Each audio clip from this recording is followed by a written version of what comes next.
தஞ்சாவூரில் 19 மாணவ மாணவிகள் நாளை சிபிஎஸ்இ தேர்வு எழுத முடியாத நிலையில் மாவட்ட ஆட்சியர் அலுவலகத்தில் போராட்டத்தில் ஈடுபட்டிருந்தனர். இந்த நிலையில் மாவட்ட ஆட்சியர் பள்ளியினுடைய தாளாளர் மற்றும் போராட்டத்தில் ஈடுபட்டிருக்கக்கூடிய பெற்றோருடன் தற்போது பேச்சுவார்த்தை நடத்தி வருவதாக அண்மை தகவலை நாம் பார்த்துக் கொண்டிருக்கிறோம்.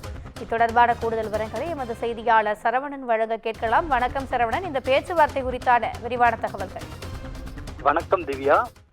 Adirampattinam primary public school CBSE அனுமதி பெறாமல் பள்ளி நடத்தி வரும் பல லட்சம் ரூபாய் கல்வி கட்டணமாக பெற்றுக்கொண்டு 10ஆம் வகுப்பு படித்து வரும் 19 மாணவ மாணவிகளின் வாழ்க்கையை விளையாடி உள்ளது. 19 மாணவ மாணவிகளும் நாளை தேர்வு எழுத முடியாத நிலையும் ஏற்பட்டுள்ளதாக பெற்றோர்கள் கண்ணீர் வடிக்கின்றன.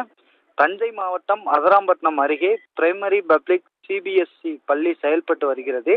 இந்த பள்ளியான 19 மாணவ மாணவிகளும் 10ஆம் வகுப்பு சிபிஎஸ்இ பாடத்திட்டத்தில் படித்து வருகின்றன.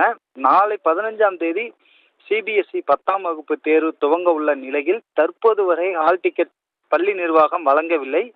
சிபிஎஸ்இ பள்ளி என கூறி மாணவர்களை சேர்த்துவிட்டு நாளை தேர்வு நடைபெறும் உள்ள நிலையில் சிபிஎஸ்இக்கான அனுமதி இல்லை என்பது மாணவ மாணவிகள் தங்கள் பெற்றோருடன் மாவட்ட ஆட்சியர் அலுவலகத்தில் தொடர்ந்து 10 மணி நேரமாக காத்து கொண்டிருக்கின்றன. மாவட்ட ஆட்சியர் அலுவலகம் மாவட்ட முதன்மை அலுவலரை பள்ளி தாளாளர் பைசல் நேரில் சந்தித்து விளக்கம் அளித்தார். அந்நிலையில் 8ஆம் வகுப்பு சிபிஎஸ்இ அங்கீகாரம் கூட பெறவில்லை என்பது தெரிய வந்துள்ளது.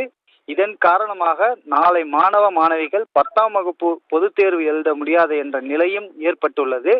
8ஆம் வகுப்பு தேர்ச்சி பெற்றதாக இன்னும் ஒரு வார காலத்தில் சான்றிதழ் தருவதாகவும் அதன் பின்னர் வேறு ஒரு பள்ளியில் சேர்த்து 10ஆம் வகுப்பு படித்து கொள்ளலாம் என அல்லது ஜூன் மாதம் NIOS வழியாக தேர்வு எழுதி கொள்ளலாம் என பள்ளி தாளாளர் கூறியதாகவும் தெரிவித்தனர். பெற்றோர்கள் தங்கள் குழந்தைகளின் வாழ்க்கை பெரும் நாசமாகிவிட்டது என கண்ணீர் வடித்தனர். மேலும் மாணவ மாணவிகள் தங்கள் பரீட்சை எழுத முடியவில்லை என்ற மிகுந்த சோகத்திலும் காலையிலிருந்து பட்னி கிடந்திருக்கின்றோம், ஆனால் எங்களுக்கு ஏதாவது ஒரு தீர்வு கிடைக்குமா என்று இதுவரை தீர்வு கிடைக்கவில்லை.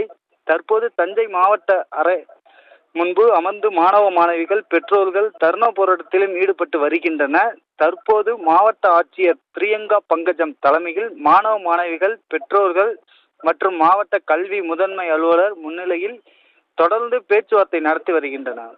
திவ்யா, கூடுதல் விவரங்களுக்கு நன்றி சரவணன்.